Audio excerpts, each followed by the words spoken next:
Oh, hi there. My name's Aaron Hill, and I'm the guy that researches how many Jews there are in things. You've probably seen some of my work, most notably from when Kanye West shared my Jews in the media spreadsheet, or more recently when the infographic I made also about Jews in the media has been going around. You know, some people's hobbies are video games, other people's hobbies are sports, and my hobby is how many Jews there are in things. Speaking of sports, did you know that the NBA has 14 Jewish owners out of 30 teams? That's pretty weird considering they only make up 2% of the population. Just saying. Whenever I find a Jew, I put a Star of David over their photo to indicate that they are Jewish. Think of it like maybe an armband, but a digital one that I put on there to keep track of them. Some people on the internet call me names or say I'm an anti-Semite because I get some things wrong or am purposely misleading, but I'm not an anti-Semite.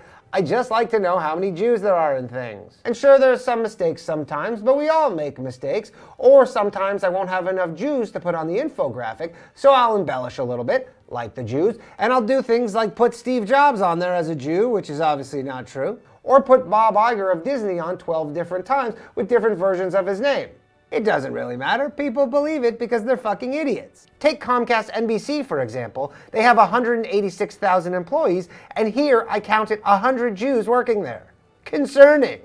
A lot of my former friends and family find it weird how obsessed I am with Jews and how many there are in things. But what I find weird is that 212 Jews have received Nobel Prizes, which makes up 22% of all Nobel Prizes ever given out. Pretty weird considering they only make up 0.2% of the world's population, right?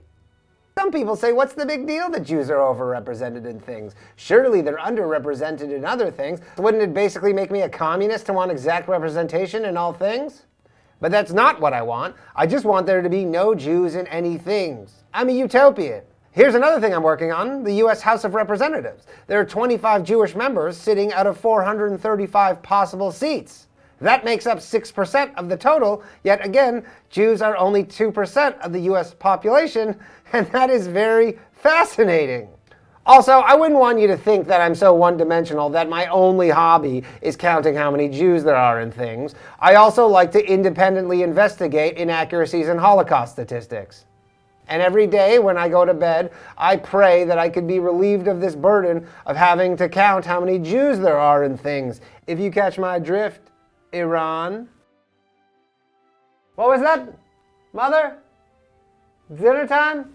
Mother's calling me for dinner. She made my favorite tonight, boiled potatoes.